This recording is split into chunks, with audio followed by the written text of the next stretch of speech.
Hi, my name's Phil. I like talking about politics, and in this video I'd like to discuss the ways that Reform UK, far from growing into some challenger to the Conservative Party, may actually just collapse under the weight of their own pirate fantasies. The party is already embroiled in a new scandal over whether their candidates are even real people. Because a lot of people are looking with disdain at the fact that Nigel Farage and his band of somewhat less than merry men are going to be standing up in Parliament embarrassing us. You may be forgetting that MPs face rather more scrutiny than these guys are used to. We were told that they were all going to turn up to Parliament on the first day in a show of force, Reservoir Dogs style. In the end, I'm not really sure. I think Lee Anderson seemed to turn up. He said he took a suitcase of common sense with him. He means lager, right? Nigel Farage didn't turn up at all. Didn't bother to attend. He's in no rush, obviously, to do the work of representing anyone but himself. The only comparison with Reservoir Dogs is that by the end, there's a good chance they'll have all come to a sticky end. They've already struggled to contain the scandal of candidates who've been members of the BNP or done and said things badly out of kilter with many of their voters. Because remember, as easy as it is to dismiss Reform voters all thick racist, a lot of them aren't. How do I know? Polls.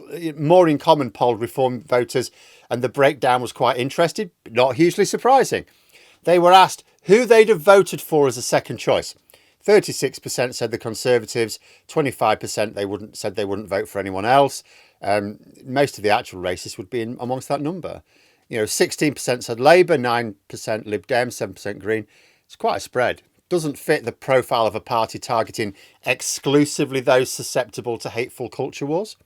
The fact of the matter is, if Reform were only attracting racists, their manifesto, which is a pathetic 28-page pamphlet, would have been full of anti-immigration rhetoric. But it actually contained lots of socialist sounding policies as well. Ones that Nigel Farage, if he actually became Prime Minister, would never put in a million years.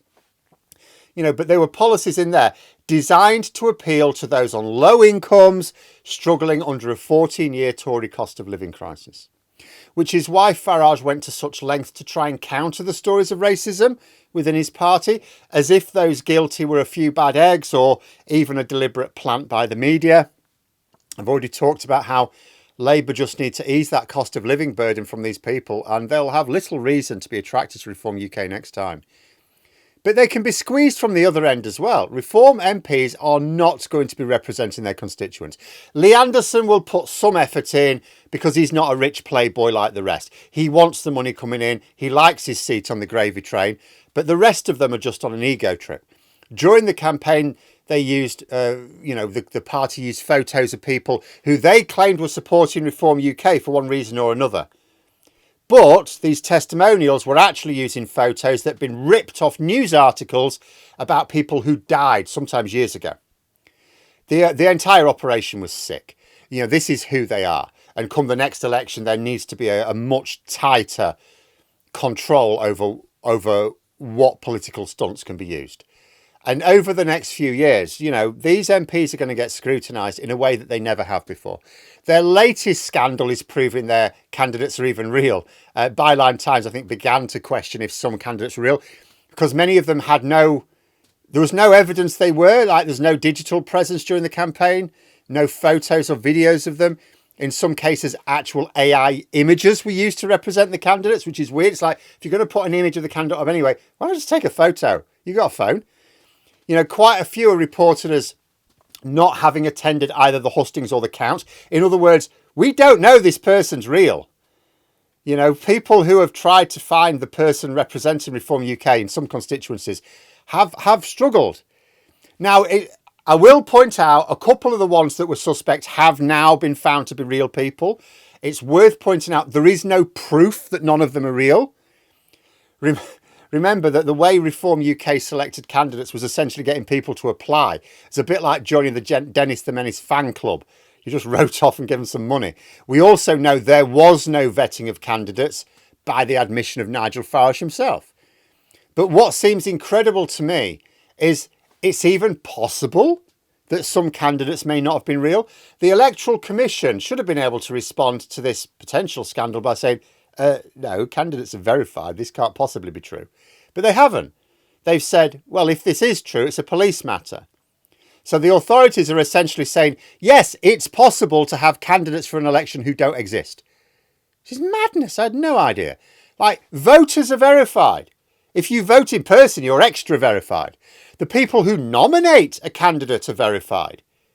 How is it that everyone who takes part in an election is verified apart from the candidates?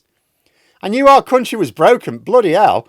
And this has the potential to be very messy, because if it is true, like, first of all, if any Conservative candidates narrowly missed out on winning their seat, they should definitely be investigated.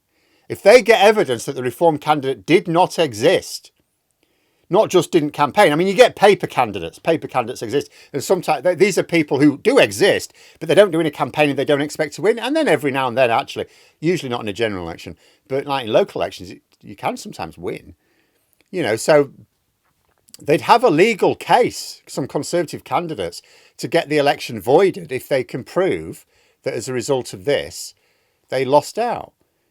Even that could be tricky legally speaking. Like, I'm not remotely qualified to judge on any likely outcome, but it occurs to me that the Conservative candidate could argue that all of the Reform votes would have gone to them, or we have to work on that assumption. They wouldn't, but we know that 36% nationally probably would have. But that's nationally. I mean, it'd be different in different constituencies. Some Conservative candidates could have attracted more than others. So what difference in votes does the legal process say is enough to cast the result in doubt and strike it down?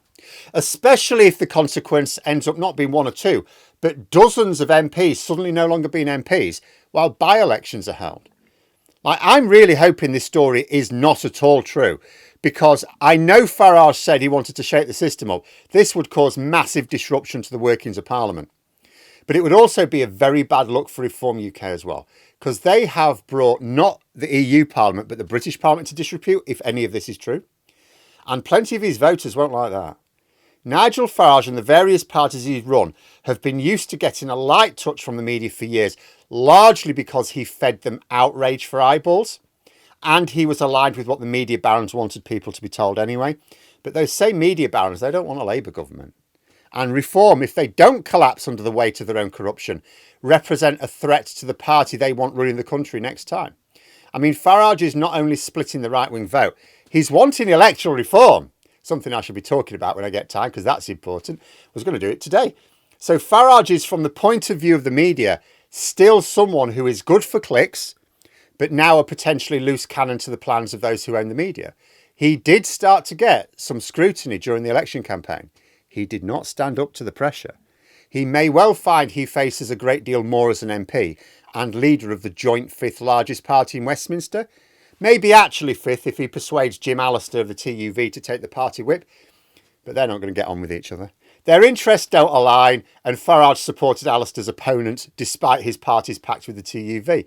Another sign of how Farage does slip up. You know, we're talking about a bunch of charlatans.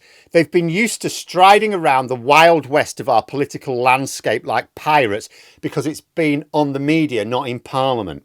Entering Parliament, it's not the foxes entering the hen house, as they are saying.